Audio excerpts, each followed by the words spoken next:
السلام عليكم متابعين ديالي العزاز، نتمنى تكونوا بخير وعلى خير وبصحة جيدة. عواشركم مبروكة بالصحة والسلامة وباش متمنيتو طول العمر ان شاء الله وبالرزق وبالتيسير وبالصحة لأي واحد اللي مرض الله يشافيه، واللي كيتمنى شي حاجة الله يجيبها ليه، والله يدخل عليكم سيدنا رمضان بكل المتمنيات والأفراح والمسرات يا ربي، وتحنن القلوب وفي نستغلوا الفرصة في هاد الأيام المباركة عند الله بالعبادة وقراءة القرآن وصلة الرحيم و...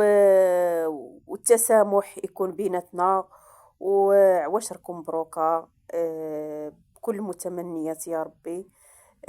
كنغبر عليكم ولكن ظروف العمل الله يسهل.